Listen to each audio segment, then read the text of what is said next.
Do you see racism as a public health threat? Absolutely. It is just as much of a public health threat as cancer. In fact, just like cancer can fester and spread before we even see it, a lot of times when it's by the time it's discovered, it's explosive.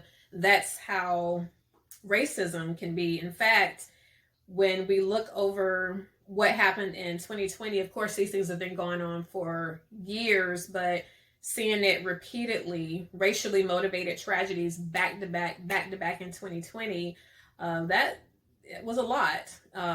Working in psychiatry, I see the effects that one trauma can have on a person, affecting them for the rest of their lives. So imagine being part of a group in society where you've been traumatized, your family has been traumatized, and even people you don't know, but people who look like you have been consistently traumatized.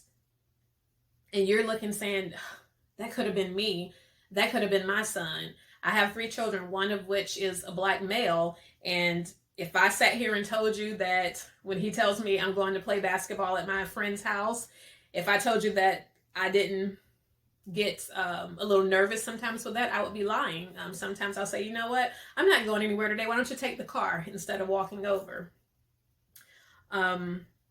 So the effect that this type of trauma, seeing racially motivated crimes and deaths over and over again, that can affect people mentally, emotionally, spiritually, and even physically. So many Black people are dealing with undiagnosed post-traumatic stress disorder as a result of traumas that we have experienced all of our lives. And some of the signs of PTSD are flashbacks, avoidance of distressing memories, inability to remember important aspects about events, negative beliefs, feelings of detachment, hypervigilance, meaning that you're always on edge everywhere you go, difficulty concentrating, problems with sleep. The list goes on and on and on. So this racially induced PTSD right now, it doesn't exist in the DSM-5. So the DSM-5 is sort of like what we call the Bible of psychiatry.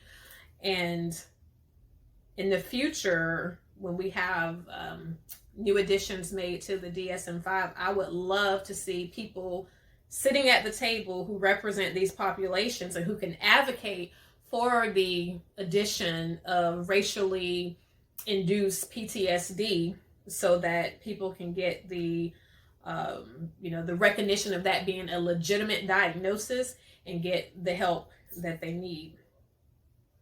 And again, in these cases, I would say that having a provider of the same race or someone who has been trained to understand what racially induced trauma looks like is extremely helpful for patients. And then, so that's the general public, but then looking at providers as a whole, as a Black provider, we're tasked with taking care of the general public while maybe even dealing with racism on the job or microaggressions, because those do exist. I've had some of my Black colleagues tell me stories about patients coming in saying, no, I don't want to see him, I don't want to see her, and specifically stating because they're Black. Or even stories about the patient thinking that the white student was actually the provider and that the Black provider was the trainee, even after a proper introduction had been done.